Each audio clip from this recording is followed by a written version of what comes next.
जिनका इतिहास, जो जो समाज या जो कौमें अपने इतिहास को भूल जाती हैं, वो दुनिया में उनको दुनिया भूल जाती है। मैं ये मानता हूं कि जो काम भारतीय समाज को करना चाहिए था, वो भारत के समाज ने बिना किसी पॉलिटिकली करेक्ट हुए, बिना किसी इस बात की, क्योंकि हमारे हिंदू समाज में, सनातन में, ये बड़ी एक तरीके की बीमारी है और आज भी काफी लोग इससे ग्रस्त हैं कि देखिए लोग क्या कहेंगे हमारे बारे में, हमें लोग कैसे देखेंगे। अरे भाई, दुनिया में इतिहास बहादुर लोगों का लिखा जाता है। बहुत लोग जो अपने आप को आदर्शवादी होते हैं, उनका इतिहास नहीं लिखा जाता। और कोई ये नहीं पूछता है कि आपसे लोगों ने आपका राज बहुत कानून के तरीके से छीना था कि बहुत प्यार से आपसे छीना था। वो आते हैं, आप पे राज करते हैं। आज हिंदुस्तान के अंदर पूरी बर्बरता, जिसे हम कुरानिक बर्बरता कहते हैं, इस्लामिक बर्बरता कहते हैं, वो आए, उन्होंने आपके हजारों मंदिरों को लूटा। लेकिन आज क्योंकि उन्होंने लूटा और आप हारे और आप गुलाम रहे, लिहाजा इतिहास आज भी उन्हीं का ही लिखा जाता है, सड़कें उन्हीं के नाम की बनी हुई हैं। तो इतिहासकार इस बात की चिंता नहीं करता है कि वो कितना बर्बर था, वो जीता। क्योंकि हमारे यहां कहा जाता है कि युद्ध में सब कुछ जायज है। और ये हमारी संस्कृति बात अलग है कि हम हजारों साल से रहे हैं, तो हम ये मानते हैं कि भाई युद्ध के भी नियम होते हैं। लेकिन ये नियम, ये आदर्श, ये कानून, ये व्यवस्था, ये जब ही तक है जब समाज आदर्श हो। हम हजारों साल की परंपरा में आदर्श थे। हमारे यहां छोटी छोटी बातों पे शास्त्रार्थ होता था। हमारे यहां युद्ध भी होते थे तो सूरज डूबने के बाद युद्ध बंद हो जाते थे, फौजें अपने अपने टेंटों में चली जाती थी, एक दूसरे की मरहम पट्टी भी होती थी, फिर युद्ध होता था। यानी युद्ध के अंदर इतना जबरदस्त कानून, ऐसा ऐसा एक तरीके का कहीं कोई संविधान में नहीं लिखा था, कहीं यूएनओ को चार्टर में नहीं लिखा था, लेकिन हमारी परंपरा थी। हमारा संकट यह हुआ कि हम हजारों साल की परंपरा के बावजूद भी आज एक भीड़ तंत्र से, लुटेरों से, बलात्कारियों से हमारा सामना हो रहा है। एक जिहादियों से आपका सामना हो रहा है, जिनके लिए कोई कानून और कोई नियम है ही नहीं। वो किसी नियम को फॉलो नहीं करते। और आधुनिक भारत में देखें तो भारत के संविधान को नहीं मानते, भारत की पुलिस पे उनका विश्वास नहीं है, वो भारत की आर्मी पे उनका विश्वास नहीं है, भारत की संसद पे उन पे विश्वास नहीं है। तो वो तो आज भी, जिस तरीके से उस दौर में आपने देखा, आज भी बंगलौर के अंदर एक घटना मात्र हुई, इससे पहले कानून में कोई रिपोर्ट लिखाए, कोई किसी को गिरफ्तार करे, उससे पहले उन्होंने अपना फैसला सुना दिया, 400 गाड़ियां जला दी, लोगों को मार दिया, दिल्ली में दंगा कर दिया। तो वो मनोवृत्ति आज भी है। तो अगर आज भारत को एक सभ्यता, एक आदर्श समाज की प्राप्ति करनी है, तो अपने हजारों साल पुराने आदर्शों को खुटी पे लटकाना होगा। और जिस तरीके से भीड़ तंत्र से आपका सामना हो रहा है, उसको वैसे ही जवाब देना होगा। आप ये नहीं कह सकते कि देखिए ये काम पुलिस को करना चाहिए। पुलिस एक व्यवस्था का अंग है। वो व्यवस्था में जैसे सत्ता में लोग बैठते हैं, पुलिस वैसे ही बात करती है। तो आपको पुलिस तो जब बचाने आएगी जब पुलिस वहां मौजूद होगी। मौजूद जब होगी जब तक आप मर चुके होंगे।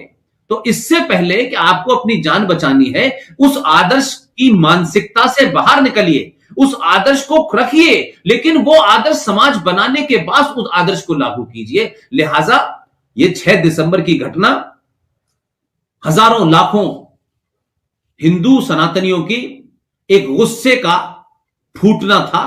और वो ये समझ चुके थे कि ये देश भले ही भारत जिसे हम कहते हैं हमारा है, हम अपने प्रधानमंत्री पे हमारा यकीन था, कोर्ट पे हमारा यकीन था, व्यवस्था पे हमारा यकीन था, लेकिन उस व्यवस्था ने हमारे संस्कारों को, हमारे आदर्शों को, हमारी भावनाओं को, हमारी आस्थाओं को, हमारी संवेदनाओं को, हमारी संस्कृति को कभी भी उस तरीके से वो सम्मान नहीं दिया।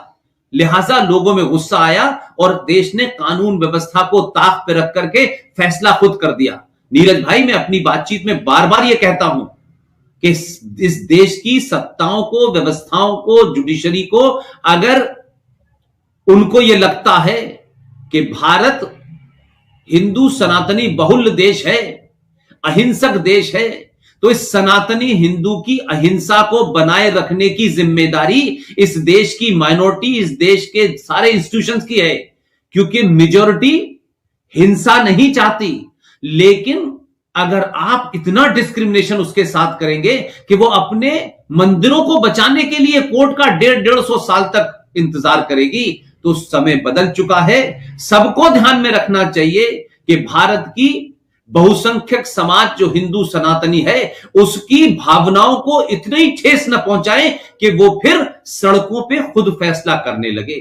राम मंदिर कोई छोटा मोटा मंदिर नहीं था, मर्यादा पुरुषोत्तम राम जो हमारे आदर्श हैं उनका मंदिर था। कोई ऐसा मामला नहीं था कि जो लोग विरोध कर रहे थे वो ये कहते कि ये मोहम्मद साहब का मंदिर है, वो मस्जिद है, ये मोहम्मद साहब यहीं पैदा हुए थे, तो भी समझ लेते। अरे हम तो इतने सहिष्णु और टॉलरेंस लोग हैं कि इस्लाम की पहली मस्जिद हमारे हिंदुस्तान में बनी, सब जानते हैं। लिहाजा हमको कोई दुनिया के लोग टॉलरेंस का पाठ ना पढ़ाए, हमें सहिष्णुता का पाठ ना पढ़ाए, हमारे तहम्मुल, हमारे पेशेंस का कोई इम्तिहान न ले। क्योंकि जब ये गुस्सा फूटेगा तो एक बाबरी मस्जिद नहीं, ये 30,000 भी ये समाज जिस दिन समझ के खड़ा हो गया और उसे लगा कि उसके साथ कितना अन्याय व्यवस्थित रूप में इस देश की व्यवस्था ने किया है, तो मैं मानता हूं इसको शौर्य दिवस जो लोग कहते हैं उनका भी कहना इसलिए सही है कि कम से कम इतने सालों के बाद आपने एहसास तो किया कि हम भी प्रतिकार कर सकते हैं, हम भी लड़ सकते हैं, हमारे बाजू में भी दम है। लेकिन हमें बार बार उकसाओ मत, बार बार प्रवोक मत करो। पूरे देश ने कहा मंदिर वहीं बनाएंगे, डेट नहीं बताएंगे, मंदिर वहीं बनाएंगे, डेट नहीं बताएंगे। आपने उस आदर्श समाज के सोए हुए पुरुषार्थ को जगाया, इसलिए 6 दिसंबर की घटना हुई जी। और उसमें सबसे बड़ी बात मैं कहूंगा कि जिस प्रदेश में हुई, पहली बार एक देश के मुख्यमंत्री ने, उस प्रदेश के मुख्यमंत्री ने खुले रूप में कहा आज की भौतिकतावादी समाज और राजनीतिक सत्ता पे बैठे रहने की लालसा और लालच के बावजूद भी एक ऐसा शख्स पैदा हुआ कि उसने कहा कि भगवान राम के लिए अगर मेरी कुर्सी 1000 बार भी जाती है तो चली जाए। उसने एक मिसाल रखी इस हिंदू समाज को, उसको अपना आदर्श मानना चाहिए कि सत्ता को ठोकर मार करके उसने भगवान राम के मंदिर के लिए वो कुछ किया, चाहे वो कैसा भी था, और उसने सुप्रीम कोर्ट में खड़े होकर सजा भुगती। अगर इस करोड़ों हिंदू समाज के अंदर में कुछ लोग भी निकल आएंगे तो 30,000 मंदिर भी और मथुरा भी, काशी भी आपका होगा और आप अपनी सही पूजा कर पाएंगे। इसलिए बाबा विश्वनाथ की जो लोग पूजा करने जाते हैं वो पूजा अधूरी है, वो खंडित पूजा है। जो शिव जी के सामने नंदी होता है शास्त्रों के हिसाब से वो नंदी नहीं है, तो आपकी पूजा नहीं हो रही। आपको अपने मंदिरों को उस विज्ञान के हिसाब से जो बने हैं उन्हें वैसे रूप में वापस लाना होगा, तब उसका फल मिलेगा। तो जो लोग आज जा रहे हैं उन्हें सोचना चाहिए कि हम एक खंडित मूर्ति की पूजा कर रहे हैं, उस जब तक ठीक नहीं होगा। अब देखिए भगवान राम का मंदिर बनने जा रहा है, लोग कहते हैं इससे कोई गरीबी नहीं होगी, ये सब नहीं होगा। भाई तो गरीबी तो पहले भी थी, लेकिन जिस देशों में, जिस समाजों में अपने पूर्वजों के प्रति गर्व नहीं होता वो समाज गर्त में चले जाते हैं। इसलिए इसे मैं शौर्य दिवस मानता हूं और इसे मनाना चाहिए, गाजे बाजे के साथ बनाना चाहिए, समाज को मनाना चाहिए। सरकार क्या करती है नहीं करती है दो अलग अलग बातें हैं। सरकार का काम है राज्य चलाना। मैं फिर वही बात आपके सामने नीरज भाई कहूंगा कि सरकारों पर जिस दिन भारत का बहुसंख्यक समाज सबसे ज्यादा निर्भर रहना बंद कर देगा, उस दिन ये देश अपने हजारों साल पुराने ज्ञान विज्ञान को और उस ख्याति को प्राप्त करेगा जिसे भारत पूरी दुनिया में जानती है। ये गांधी के देश से भारत दुनिया में नहीं जाना जाता, 1947 से नहीं जाना जाता। आप पढ़ते नहीं है, अपना संविधान भी पढ़ेंगे तो भी उसमें लिखा हुआ है, पेज नंबर 3 के ऊपर जो पृष्ठ है भारत का जो संविधान है, इत्तेफाक से मुझे ये ओरिजिनल कॉपी का रेप्लिका मिल गया है। इसके अंदर आप जाएंगे, पृष्ठ नंबर पेज नंबर 3 के ऊपर नंदी बना हुआ है। नंदी सिंध घाटी सभ्यता का रूप है, उसके ऊपर जो चीजें बनी है वो इंडस वैली की बनी है। और प्रश्न नंबर 3 में पहला ही प्रश्न लिखा हुआ है, नेम, नाम क्या है, भारत का नाम क्या है।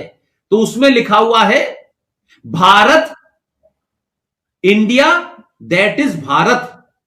कौन सा भारत? हजारों हजारों साल वाला। इसलिए इस संविधान के अंदर भगवान राम की भी तस्वीर है, इसमें हनुमान जी की भी तस्वीर है, इसमें सीता जी की भी तस्वीर है, इसमें कृष्ण जी की भी तस्वीर है, इसमें छत्रपति शिवाजी महाराज की भी तस्वीर है, इसमें सुभाष चंद्र बोस की तस्वीर है, इसमें महावीर की तस्वीर है, इसमें गुरुकुल की तस्वीर है। सब कुछ है। हिंदू सनातनी जाग जाए और भारत के इस संविधान के बारे में सबके सामने कहे कि हमें वो संविधान की कॉपी दी जाए, वो बताई जाए जो बार बार हमसे कहा जाता है कि भाई ये संविधान की कॉपी जो है, ये संविधान तो अंबेडकर जी ने लिखा था। अगर अंबेडकर जी ने लिखा था तो इस संविधान का पहला पेज देखिए, ये ओरिजिनल कॉपी का रेप्लिका है जो आपको मिलेगा नहीं कहीं। मुझे किसी ने प्रेजेंट किया है, इसलिए मैं बार बार लोगों से कहता हूं, ये देखिए जो मैं बात कह रहा हूं, ये प्रश्न संख्या 3 है, नंदी बना हुआ है इसके ऊपर। इसमें पहले ही उसमें लिखा हुआ है name India that is Bharat. और आप देखें कि इसमें एक एक चीज साफ साफ लिखी हुई है। ये देखिए, ये देखिए, आज भारत के संविधान से इन तस्वीरों को गायब कर दिया गया है ताकि आप अपने इतिहास को न जान पाए। इसलिए ये जो दिवस है, इसके बहाने आपको याद करना चाहिए। अभी 26 नवंबर 1949 को संविधान दिवस मनाया जाता है। यह भी पहले भी था, यह भारत के प्रेमबिल में लिखा हुई है डेट, लेकिन किसी ने नहीं देखा। लेकिन इस सब सरकार ने जब संविधान दिवस मनाना शुरू किया तो लोगों में एक कौतूहल पैदा हुआ कि हमारा संविधान है क्या, कैसा है, कैसा था, क्या नहीं था। क्योंकि आज भी बहुत सारे फ्रॉड जो हैदराबाद से चल के भारत की पार्लियामेंट में आते हैं, कहते हैं बाबा साहब अंबेडकर के संविधान में सेकुलरिज्म लिखा हुआ है। बाबा साहब अंबेडकर के संविधान में सेकुलरिज्म नहीं लिखा हुआ था। यह झूठ, यह फरेब इसलिए चल रहा है क्योंकि हमारे समाज ने ऐसे लोगों को काउंटर नहीं किया। यह सन 1976 की रात में जब देश के तमाम नेता जेलों में थे, तब श्रीमती इंदिरा गांधी ने बिना बहस बिना डिबेट के भारत के संविधान में डाला।